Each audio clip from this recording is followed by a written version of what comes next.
OTT சஜஷனில் உங்களுக்காக நான் suggest பண்ண போகிறது டெட் பாய் டிடெக்டிவ்ஸ். நெட்ஃப்ளிக்ஸில் தமிழ் லாங்குவேஜ்லேயே அவைலபிளாக இருக்கிற இந்த வெப் சீரிஸ் பற்றி நிறைய பார்க்கலாம்.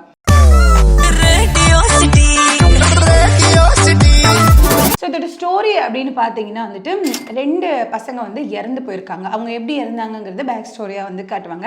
Edwin and Charles. ஸோ இவங்க 2 பேரும் இறந்து போய் இதில் எட்வின் வந்துட்டு நரகத்துக்கு தவறுதலாக போயிருப்பாங்க. பிகாஸ் அவங்க எந்த ஒரு தப்புமே பண்ணியிருக்க மாட்டாங்க. பட் தவறுதலாக நரகத்துக்கு போயிடுவாங்க.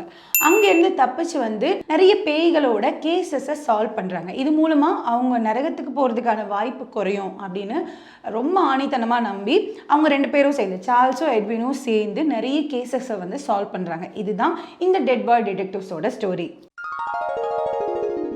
என்னை பொறுத்த வரைக்கும் இந்த டெட் பாய் டிடெக்டிவ்ஸில் அந்த டிரெக்டர் வந்துட்டு ஒரு கேஸோட சீரியஸ்னஸை வந்து அவ்வளோ ஸ்ட்ராங்காக காட்டலை அப்படின்னு தான் சொல்லுவேன். ரொம்ப சும்மா சால்வ் பண்ணணும் அப்படிங்கிறதுக்காக ஒரு கேஸை வந்து கொண்டு வந்த மாதிரி ஒரு ஃபீல் இருந்துச்சு. பிகாஸ் ஒரு 2 பசங்க வந்துட்டு நாங்கள் எப்படி செத்தோன்னே தெரியல, யார் எங்களை கொண்டாங்கன்னு தெரியல, கண்டுபிடிங்க அப்படின்னு சொல்லுவாங்க. அந்த கேஸ் அப்படியே ஆரம்பித்து அப்படியே டக்குன்னு முடிஞ்சிருது.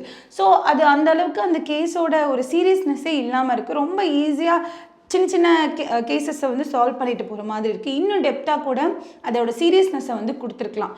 ஸோ அது மட்டும் இந்த டெட் பாய் டிடெக்டிவ்ஸில் எனக்கு மாற்றிருக்கலாம் அப்படின்னு தோணுச்சு. என்னோட ஃபேவரட் அப்படின்னு பார்த்தீங்கன்னா டெட் பாய் டிடெக்டிவ்ஸில் வந்து 2 பேர். ஒன்று வந்து புட்சராக ஒரு லேடி வருவாங்க. அவங்களுடைய கேரக்டர் எனக்கு ரொம்ப ரொம்ப பிடிச்சிருந்தது.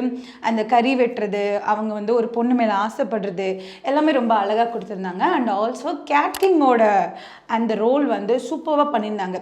என்னதான் அவங்க ஒரு நெகட்டிவ் ரோலாக இருந்தால் கூட நம்மளுக்கு அவர் பிடிக்கும், கேட்கிங்கை பிடிக்கும். அந்த மாதிரியான ஒரு பெர்ஃபார்மன்ஸ் வந்துட்டு அந்த கேரக்டருக்கு வந்து பண்ணியிருந்தாங்க. ரொம்பவே நல்லா இருந்துச்சு. ஸோ இந்த டெட் பாய் டிடெக்டிவ்ஸ் தமிழ் லாங்குவேஜ்லேயே அவைலபிளாக இருக்குது, நெட்ஃப்ளிக்ஸில் இருக்குது. கண்டிப்பாக பாருங்கள். இன்னொரு ஓடிடி சஜஷனில் மீட் பண்ணலாம். பாய்.